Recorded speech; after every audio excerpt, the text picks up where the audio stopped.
It is Ryan here, and I have a question for you. What do you do when you win?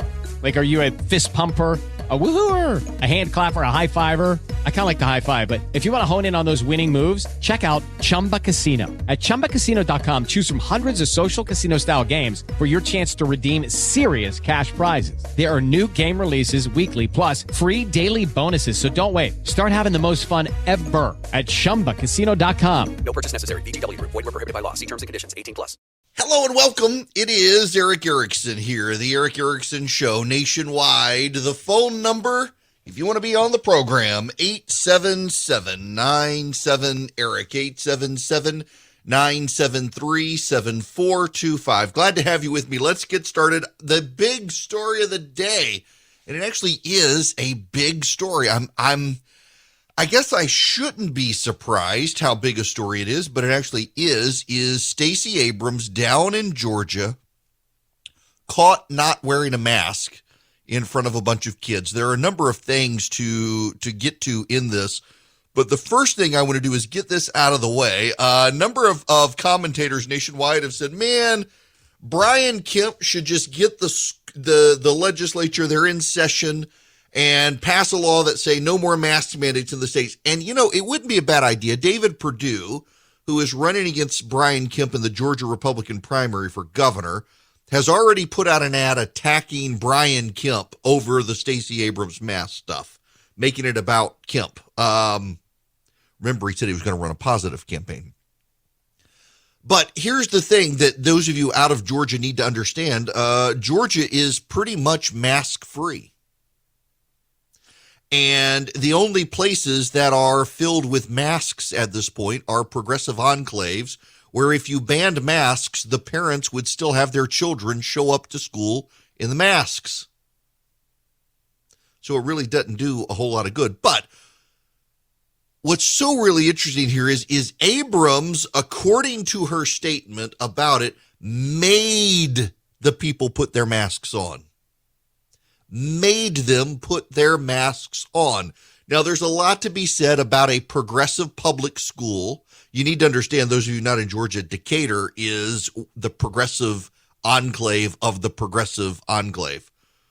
You know, like, so David Perdue lives down on Sea Island, the Cloisters, very ritzy resort. It's a gated island, and to get to David Perdue's house, you got to go through a gated guard gate to get to his house that's already on a gated island. Decatur's like that for progressives. You go through progressive Atlanta to get to really progressive Decatur. You got to go through the one gate into the other, into the gate of hell to get all the way down to Dante's Inferno, which is Decatur. Lovely downtown area, wonderful people, great restaurants, but my gosh, it's like the San Francisco of Atlanta. And those people live in perpetual terror of COVID. They've all had it, mind you, but they're scared to death of it still. So they would make their kids wear the masks anyway. But they let Stacey Abrams come into a public school. Another reason the Georgia legislature should fund school choice. Not only that, but if you look at the picture of Stacey Abrams, and by the way, if you haven't seen it, if you text DATA to 33777, I'll send you back a link to my daily email, and you can see this picture. It's Abrams surrounded by a bunch of white kids. I mean, there's one, I see one. I see one black child there's 2, 3, 4, 5 black children, 6 black children, I count. 7, maybe 7 or 8 black kids. 1, 2, 3, 4, 5, 6, 7, 8, 9, 10, 11, 12, 13, whole lot more white and Asian kids, mostly white. Now, this is notable in and of itself because the school where this took place is in a traditional black neighborhood where the uppity whites have come in and gentrified it and driven up property values and pushed out a lot of the poorer black community. And so now the school, which had been a traditional majority-minority elementary school, is now majority white kids because of gentrification in the area. And Abrams is there with all the white kids surrounding her, all of them in masks, with Abrams wearing no mask at all. And we find out she made them all wear masks. There were multiple pictures out, by the way, of Abrams with all these people wearing masks and her not. She took down the picture after all the outrage about it and now has an ad out. I thought this was a joke at first. It's real. There's an ad out for a social media manager for Stacey Abrams' campaign. Guess they fired the last person. But the campaign doubled down on the masking. The campaign doubled down on this. Here's the problem we're dealing with nationwide. It's not just Stacey Abrams forcing kids to put on masks so she doesn't have one. It's happening around the country. Democratic politicians, it's not Republican politicians, Democrat politicians in Democrat areas are behaving as if the rules apply to you and not them. So it's Democrats and Democratic enclaves. Gavin Newsom, the governor of California, at the Rams 49ers game, not wearing a mask, says, it's because I was drinking a beer. No, there was no beer in his hand. And there was video of him mingling with the crowd, not wearing a mask. The mayor of Los Angeles, not wearing a mask, claimed he was holding his breath in the picture with Magic Johnson. Nobody believes him. And now there's another picture out today. Alyssa Slotnick, she's a congresswoman from Michigan, pulling a Stacey Abrams in a crowd of masked people, and she's taking a selfie with them. She's got no mask on. The governors of Delaware and New Jersey are announcing they're getting rid of mask mandates. One of them, I believe, in March, the other sooner than that. As the Omicron wave declines, they want to get rid of masks. They realize that there is a problem now. They themselves have become out of touch. There will always be Chicken Littles out there. Do you remember the story of Chicken Little? I guess the actual story, the way I grew up learning it, the original is Henny Penny. Henny Penny, Chicken Little, the sky is falling, the sky is falling. One day, Henny Penny was picking up corn in the rickyard when whack, an acorn hit her upon the head. Goodness gracious me, said Henny Penny, the sky is going to fall. I must go tell the king. So along she went, and when she went along, she met Cocky Locky. Where are you going, Henny Penny, said Cocky Locky. I'm going to tell the king the skies have fallen. May I come with you, says Cocky Locky. Certainly, says Henny Penny. And then they met Ducky Daddles. And then they met Goosey Boozy. And then they met Turkey Lurkey. They're all going to tell the king the sky is falling, the sky is falling. Why? Because Henny Penny was hit on the head by an acorn and was convinced it must be the sky falling. And they went and met up with Foxy Woxy, who says, where are you going? To tell the king the sky is falling. Well, says Foxy Woxy, follow me. This is a shortcut to the king's palace. You'll get there if you follow me. I'll go first, you follow me. And Foxy Woxy led them into the fox den, into his burrow. And one by one, they went in. First, Turkey Lurkey. The fox kills him. And then Goosey Boozy goes in and the fox kills him. And then Turkey Lurkey goes in and the fox kills him. And then Cocky Locky, before he can get through the door, he can't help himself, but he goes, cock-a-doodle-doo. And the fox gets him. And Henny Penny, she says, oh my goodness, it must be morning. It's time to lay an egg. She turns around and runs home and lays her egg, totally forgets the sky was falling, as if nothing had ever happened. Saves her life. Everybody else killed by the fox. This is where we are with the COVID Chicken Littles in progressive enclaves. They're ruining their kids. They don't care. They're ruining their kids' ability to relate. They're ruining their kids' ability to interpret facial expression. They're ruining their kids' educations by allowing the government to shut down the schools. They're ruining their kids' education by going on Zoom. They're ruining their kids' abilities to relate with friends because they're not having friends over. They're not doing anything. But then all of a sudden it's like, oh, no big deal. Got to go home. Show's over. Well, we're just going to flip on a dime. Why? Because it's not the sky falling. It's Joe Biden's poll numbers falling, and we got to do something to save him. All of this is political opportunism nationwide. And what you're seeing more and more is people have had enough of it, and the Democrats are realizing this is showing up in polling. So we've got to do something. So in Delaware and New Jersey, New Jersey, nobody saw it coming, and the governor almost lost his reelection because of a COVID backlash. And the spinners are out on Stacey Abrams' case. Here's Bakari Sellers on CNN. Yeah, I mean, in politics, is it unhelpful? The answer is yes, because now we're talking about it on CNN. Trust me, they're going to be talking about it on Fox News all week long. And so it definitely ain't helpful. The people, though, who are outraged weren't going to vote for Stacey Abrams anyway. From a public health perspective or from just a pure perspective, did she make a mistake? If my kid was in the classroom, would I be outraged? The answer is definitely not. Stacey Abrams is not trying to harm children. She was not flaunting our regulations purposefully. She took a picture with their mask off and everyone else had their mask on. So there's not an issue there. But politically, she probably wants the day back because now she's going to lose a week or two having to deal with this issue, which is for the most part a non-issue. A non-issue. No, actually, it's a very big issue. The left can dismiss this. In fact, a lot of people say it really is a non-issue, but it's not. Because the issue is not about wearing a mask.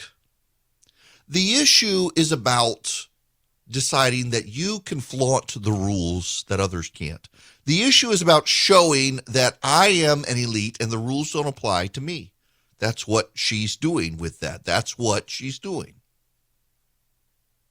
And it shows. Now, I got to put this in a level of perspective some of you won't appreciate. Nationally, Stacey Abrams has made the problem is she's believing her own press. Stacey Abrams has begun to believe her own press, and that's bad because it allows her to believe she is invulnerable and a great politician. When, the highest office Stacey Abrams ever won was a state representative seat in Georgia. That's it. And she was personable and she was likable and she got along with Republicans. And then she started taking her press seriously, and she's kind of no longer laughs at the jokes she would have once laughed at. She takes herself very seriously. We need what's the Black Betty song? Black Beto. We need to do it because she is now the black female Beto O'Rourke. She believes her press and keeps running for things unsuccessfully, convinced that just one more time and she'll do it. Ramble-am, she'll get in the governor's office this time. The problem here is she's not a great retail politician, and this is indicative of that. A few weeks ago, Stacey Abrams decided to avoid Joe Biden on a campaign stage when he was coming through Georgia to talk about voting rights, which is Stacey Abrams' defining signature issue. It is. Objectively so. It is her issue. Fair Fight Georgia is the name of her group, and she's got a Fair Fight nationwide group fighting for voting rights. She wouldn't be on the campaign stage with Joe Biden, and she says, I'm sorry, I got an appointment I can't get out of, but I'm not going to tell you what it is. And now she's got this,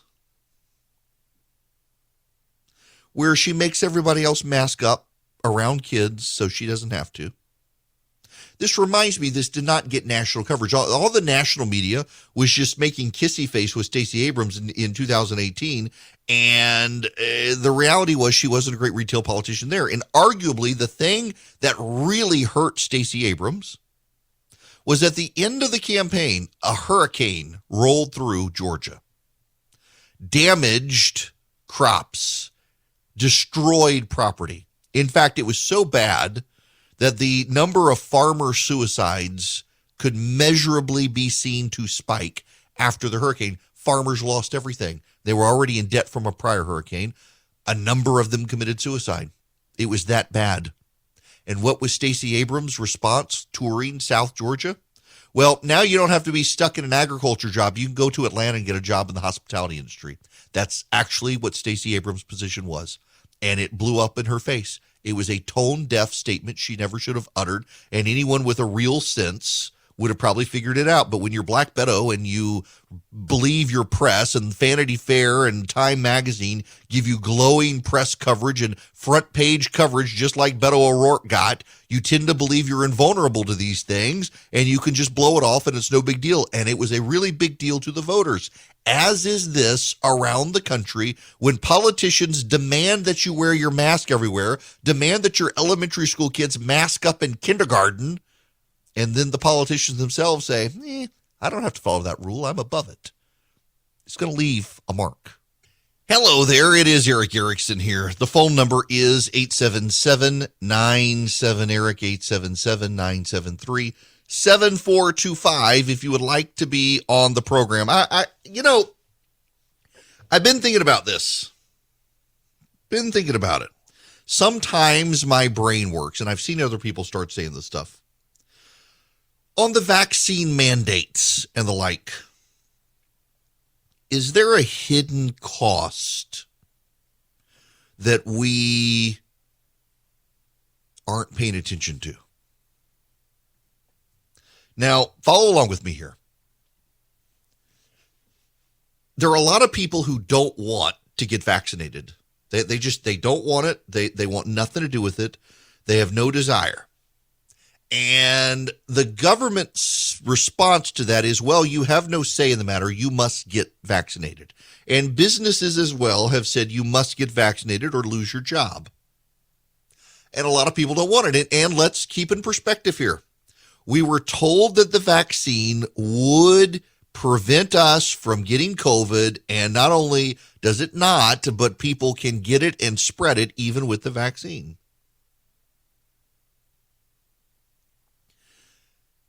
Most vaccines keep you from getting infected.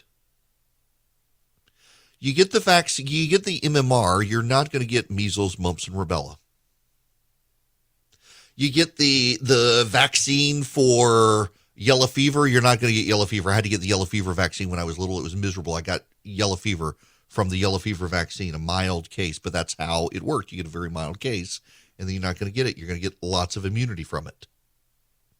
Typically, we understand how vaccines work. They use a portion of the virus. In some cases, you get a very mild form of it, and then thereafter, you don't get it.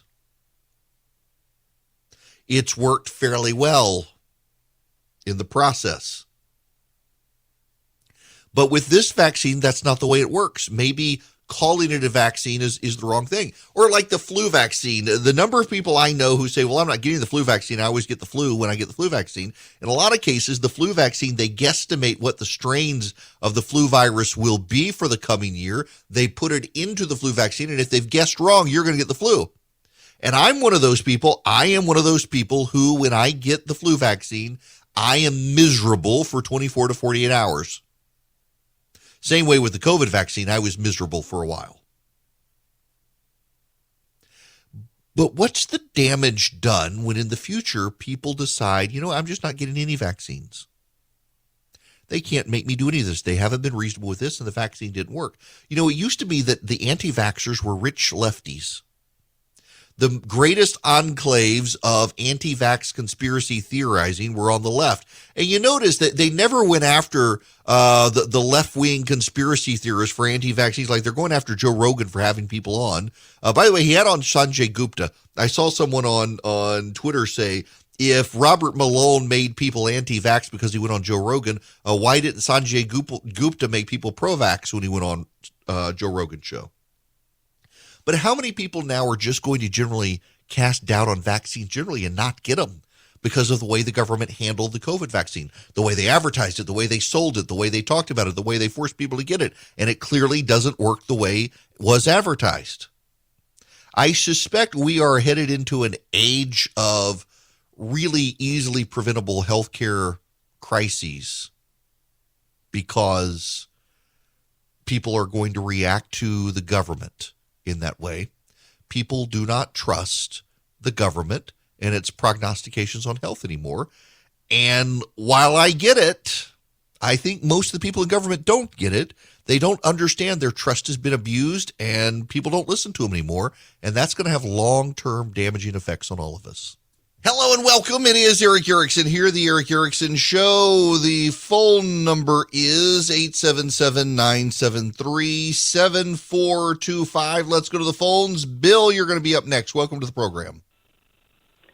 Hi, how are you? I'm good. How are you? Fine, thanks. When I heard your conversation with Congressman Heiss last week, I was a little bit bothered that you both seem to be taking the position that the vaccinations in the military are wrong, the mandatory COVID.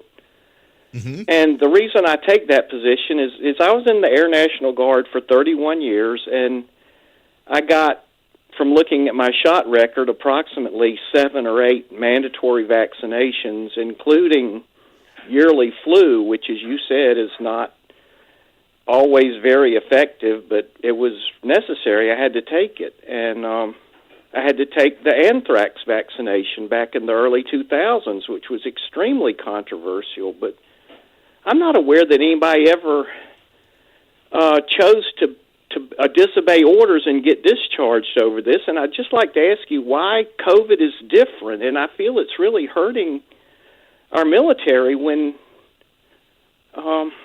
we have so political an issue over this vaccine. That why is it different? So I understand your concern, and if you are in the military and the commander-in-chief wants you to get it, he gets to make you get it. I mean, between the anthrax vaccine and everything else. My issue is this. There was a time when the COVID vaccine, when the Delta variant was dominant, was an effective means of combating it. At this point, the COVID vaccine can certainly reduce your symptoms, but you can still get it and spread it. When the military vaccine order came through, it was about getting the vaccine to eliminate COVID. And I think, by the way, they should. I absolutely think if you're in the military or anywhere else, you should get the vaccine. The problem is, by the president's own language, when he told the troops they had to do it, he told them to do it to eliminate the threat of getting COVID. And that's not going to happen. It's just not. So if he went through and he said, do it, they should do it because he's the commander-in-chief and he gave them an order. But the reason for making them do it is kind of nuts at this point because it's not as advertised by the president. Now, that being said, to your larger point, yeah, I mean, we've made soldiers get the anthrax vaccine, a deeply painful round of vaccines, by the way, that nobody else has to get. And they were, at the time, I guess, still classified as experimental in some way. So I understand the politicization. It is a frustrating part of it. But at the same time, I also think when the president tells the troops you got to get this so that we stop spreading COVID, and you're not going to stop spreading COVID from getting it, you got to do better than that. I think you've got to do better.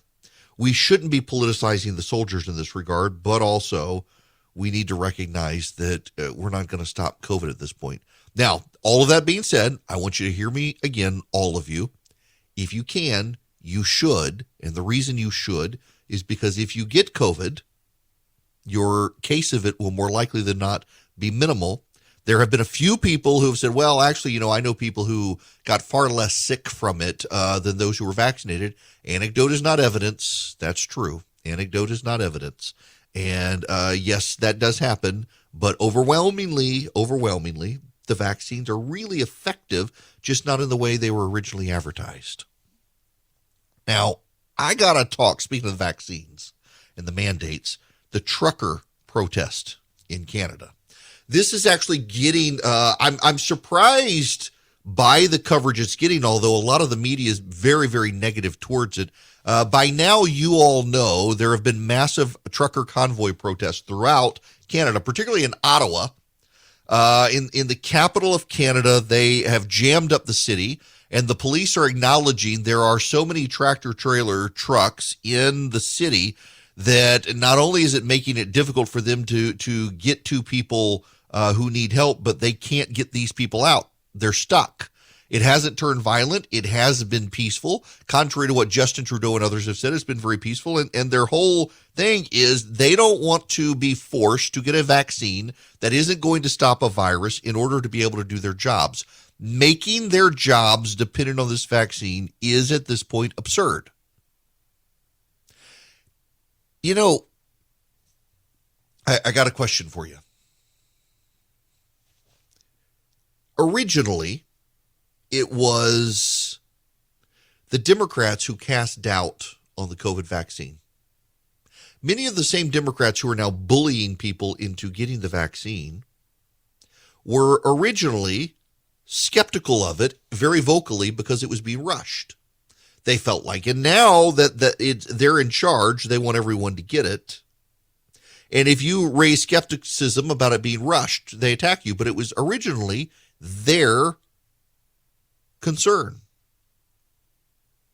So I got to wonder, I really do wonder, what would it have been like had, instead of forcing people to get the vaccine, the Biden administration gave massive amounts of credit to Donald Trump. Lots and lots of credit to Donald Trump. And said, President Trump, we could use your help convincing people to take this vaccine. We don't want to make people take it, and we will not impose a vaccine mandate. But we would love to get you out on the campaign trail and convince your base to get the vaccine. Or find other people to get them to take the vaccine, not to disrespect them, not to attack them, not to alienate them, not to impose their will, but just, hey, we think it'd be a great idea. Here's Donald Trump to tell you why. What if they had done that?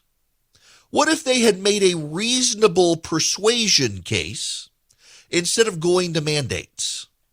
What if they had made a reasonable case and they got everybody on board? What if they reached out to Ron DeSantis and Donald Trump and Mike Pence and all of these other people and said, hey, COVID is not a partisan issue. It is becoming a partisan issue. We would like it not to be. We think this vaccine will really help us get through this so we can get our economy open. Could we please all get together and do PSAs or what have you, and all of us say, this vaccine's great, it works, we'll all get it? Because that's not what they did. That's what they want you to believe they did, but that's not what they did. They immediately went into attack mode. They immediately tried to weaponize it. They immediately tried to make it partisan. They immediately wanted to take credit for it and deny that Donald Trump had anything to do with it. They made it partisan. They couldn't help themselves. I wonder how different it would be, what the uptake of the vaccine would be, had they tried to make a really nonpartisan, bipartisan, across-the-board effort, bridging some gaps and running a persuasion campaign to take the vaccine. You know, a lot of people still wouldn't have gotten it. But I bet a lot of people would have been quicker to get it. There was a big surge when the Delta variant hit and hospitals started filling up again. There was a big surge of people getting their first round of the Pfizer and Moderna vaccines who had not been convinced otherwise and finally saw members of their family and friend group getting sick and thought, you know what, we've got to go. And had they done a better job initially of persuading people, they probably could have gone forward. And they probably could have gotten a campaign. They probably could have gotten a high uptake. But now their credibility is shot. Across the board, their credibility is shot. Look at the school issue. The very same people who want your young kids to still wear masks in school are the ones who are now coming out and saying, oh, turns out a year of no school in Zoom really hurt, didn't it? Parents knew this all along. For years, we've had all the studies about kids needing facial recognition to understand and process emotion. And then suddenly they want to memory hold that and pretend that never happened, that wasn't the thing. And yet it was.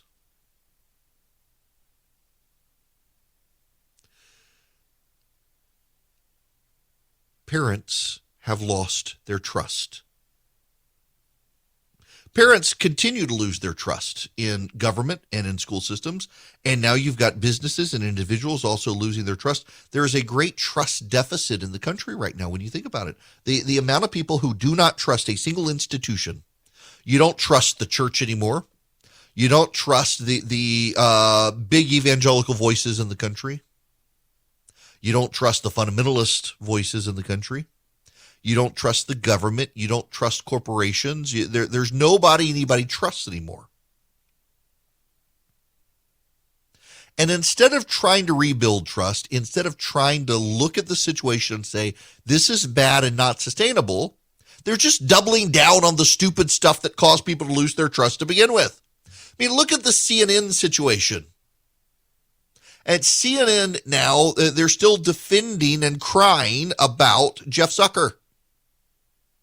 The company had a procedure in place that you're not allowed to have a relationship with someone in the office without notifying HR. And if you are that person's direct report, you can't have that relationship. Jeff Zucker was that woman's direct report. And HR, the rules of the Warner Media Company say you can't do that. And he did it anyway. He flouted the rules because the rules were for other people, not for him. Look at the FBI right now and how the FBI has botched so much stuff. Now, whenever there's a group that the FBI may be looking at, you can always find a picture of people who look suspiciously like they don't fit in and say, look, those are the FBI agents. Look at the Gretchen Whitmer story. The FBI was paying off a guy to try to start this kidnapping scheme, and now they want to prosecute the guy. Sounds like the FBI was involved in getting it started. The trust in institutions in the country is beginning to collapse, and no one seems to want to fix them. I mentioned this a while back. Apple will release these updates to their software because they do a lot of big things and they cause all sorts of bugs, and the stuff that did work no longer works. And at some point, Apple will just release an update, and it's just a bug fix update. That's it. It doesn't add anything new, nothing fancy. It just fixes the bugs. It speeds up the machines, and it fixes the bugs. At some point, we need a presidency that is going to do nothing but make government more efficient and fix the bugs. Gridlock is a feature, not a bug. It needs to be protected. But in the government, I mean, the post office is inefficient. The Department of Defense is inefficient. We got all the wokes in there doing social justice training instead of actually learning how to kill bad guys. On and on it goes. When are we going to have a president say, we need to restore trust in the office? And trust in the office includes restoring trust in the bureaucracy over which the presidency presides. Parents don't trust schools. Parents don't trust the government. Businesses don't trust the government. People don't trust the government. Nobody trusts anybody anymore, particularly when those people are in positions of power. And the people who are in charge, the people who have the power, look around and just drip with disdain at the people who no longer trust them, as opposed to trying to say, you know what? We need to fix the trust deficit. We need to figure out why they don't like us instead of dripping with contempt for them for not liking us. Thus far, nobody wants to do that, and it's going to keep causing us problems. One of the groups that's stepping up to try to fix these things on the conservative side is Patriot Mobile. They give a portion of their profits to the conservative movement, to the pro-life cause, the Second Amendment cause, the conservative small government cause. They are not woke, decidedly not woke. They are good Christian guys who run this company. They want your business, and it's very easy for you to move your cell phone provider. It's way easier than moving your bank. All you got to do is call them and say, here's my cell phone number, roll it over to you, and they can do it. And they use all the towers everybody else uses, so you don't have to worry about your coverage. All you do is go to patriotmobile.com/Eric, patriotmobile.com/ERICK, and they can roll you over and give you free activation with my name. Now, if you say, I don't want to do it online, I want to talk to someone, they have 100% U.S.-based customer service. So call them. Patriot Mobile's phone number is 972-PATRIOT. You can talk to someone here in the United States. Tell them I sent you. You'll get free activation, and you get good discounts if you're a teacher, first responder, a veteran, an NRA member. PatriotMobile.com/Eric or 972-PATRIOT. Charlie just told me to emphasize that it's singular, one word, recipe. Text the word recipe, not recipes, but recipe to 33777. You can sign up for the list. It is, it's free. You can sign up. You can also pay if you want. And then that money goes to help me do all the fancy recipes and stuff and buy the groceries to cook it all and make sure the recipes are right and all that. I think I'm sending out my smoked chicken wing recipe just in time for the Super Bowl. And you can get crispy skin with this. I've revised it a little bit. Figured out cornstarch is the secret, better even than baking powder. But nonetheless, that recipe goes out on Wednesday. If you want it, text the word recipe to 33777. Charlie put this in the the pack of the stack of stuff, global greening. It turns out that as carbon dioxide has increased, the world is actually getting greener. And they tell us plant more trees to produce more oxygen to get the carbon dioxide out of the air. But it turns out that more and more trees and grass are growing around the world because of carbon dioxide. It's gone up pretty strikingly in the United States. In fact, so many new green leaves are out there. From 1980 to 2020, you could cover 3 United States of America's, continental United States of America with the forest growth. That's huge. We don't talk about that. Everybody wants to talk about deforestation, but we've literally grown 3 continental United States worths of forests since 1980. That's impressive. Am I the only one of the age group when I hear 1980? I think 20 years ago. It's not. Oh my gosh, I'm old. And they got 20 years ago, 1980. No, you idiot. That was 2001 was 20 years. Good grief. 2002. Oh my gosh, I'm old. Nonetheless, we got to move on to other things. You know, one of the other environmental problems people are having out there is, well, electric car batteries. They're getting more expensive. They are. They're getting more expensive. And it's driving up the cost of electric cars at a time the government wants more and more people to buy electric cars. They're becoming more and more expensive, not just overall like everything else, but also they're increasing greater than the rest of the car market because the batteries are getting more expensive because of the wide use of lithium around the world for other things. But also, did you know that 1 in 5 Teslas is powered by coal? And in fact, 3 out of 5 Teslas are powered by coal or natural gas. Yeah, really environmentally friendly, your coal-powered vehicle or your natural gas-powered vehicle. They don't like to talk about those things, do they? No, but it's true. All right, speaking of all these increasing costs, I have been reading, because you all ask me this question all the time, and I've tried my best to answer it, and I still get the question. So when we come back, where are all the workers?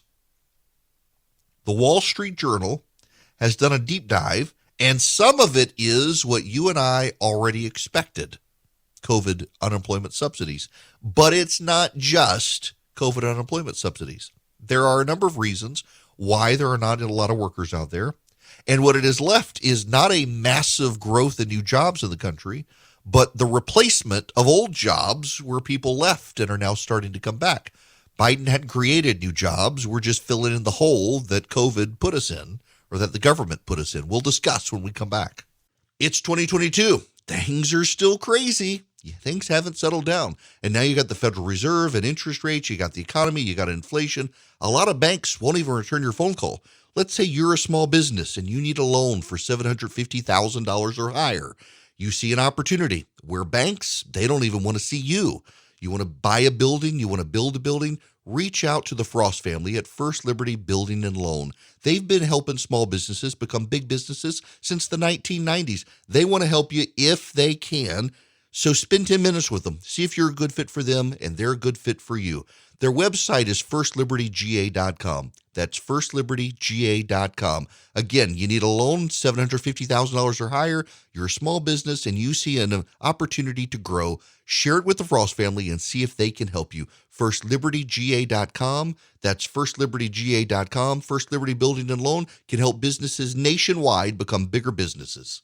Lucky Land Casino, asking people, what's the weirdest place you've gotten lucky? Lucky? In line at the deli, I guess? Aha, in my dentist's office. More than once, actually. Do I have to say? Yes, you do. In the car before my kids' PTA meeting. Really? Yes. Excuse me, what's the weirdest place you've gotten lucky? I never win and tell. Well, there you have it. You can get lucky anywhere, playing at LuckyLandSlots.com. Play for free right now. Are you feeling lucky? No purchase necessary. Void where prohibited by law. 18+. Terms and conditions apply. See website for details.